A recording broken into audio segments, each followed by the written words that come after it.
Hello, I am going to do a review on this hydrofoil from Hydrofin. This thing is excellent. It rides great. It has definitely improved my ride on my pontoon boat. A little short backstory. I bought a 2023 Bennington that they're at 100 now last summer. Of course, when you buy a pontoon boat, you don't really buy it for speed. You buy it for cruising and comfort. You're not going anywhere in a hurry anytime soon with a pontoon boat. At least a 2 log with a 90 on the back.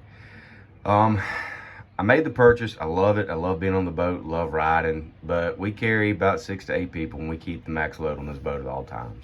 And it struggles to do 16, 18 miles an hour with people riding with you on your boat.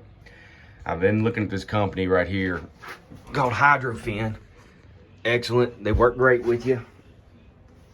And I was always hesitant on it because I haven't seen any videos from people. I wanted more stability and a better ride, better enjoyment. My neighbor had a 20 foot with a 90, and he sold his boat and bought him a Tritoon with lifting strakes and a 150. And when I got on his boat and rode with him, it was a night and day difference in the ride and the comfort with lifting strakes and an extra tune compared to a 2 log pontoon boat. And I really wanted that, but I didn't want to go and sell my boat and then spend another $60,000 to buy a brand new boat. And I've been looking at this system right here from Hydrofin for about over a year after I bought my boat.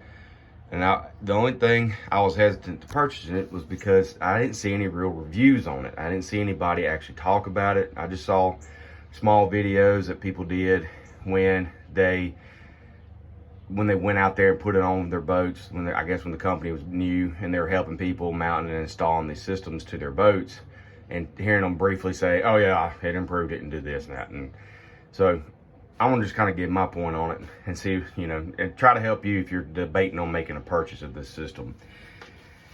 It was a very easy job to do. Once I got it, you got your each pack, the instructions come in great. They're very to the point and tell you how to do things. You measure and you find your center line, and they give you everything where it talks about the center of gravity point that's on the boat, as you see on the lines of these plates here. They give you this really strong adhesive. So when we got it, I had me and a friend, my neighbor and my other friend came and helped me jack it up. So we jacked up each corner back here on the stern. It's real slow, 3.5 ton floor jack. Slide some 2x4s underneath it, just like 8 to 10 inch 2x4s, and slowly lowered it down each one. Now, when you do this, I highly recommend you leave your trailer hooked up to your truck like so, and then pull it forward onto a flat surface, because my driveway is not flat. And then we came and jacked up right here at the bow on each side and jacked it up. And once you get it, I'd make sure you put your 2x4 underneath the main brace here. Once you get it jacked up, gives you enough elevation to glue these plates on right here. After you mark all your lines and all, you have plenty of room. You have about 2 or 3 inch gap between the tunes and your actual trailer itself. So you get it, once you make your measurements and you make your guides and set everything up, you got to sand down, clean real good, make sure your surface is real clean, and then sand it down. And then they tell you 40 grit. Get a 40 grit sander, scuff it up real good, and then use some acetone or 91% alcohol. Make sure you clean the surface so there's no contaminants. But all in all, once that plate got glued on, we used the ratchet straps like they said in their instructions, ratcheted it on. And you do three across this plate right here. So you even it up, ratchet it on. The system says leave it on for an hour, and then the adhesive is at 70% cure. But I left it on overnight just to be safe. Forgive me. And then we came in and we mounted on the brackets up top right here and then right here. Just measure it out, and then with your pins.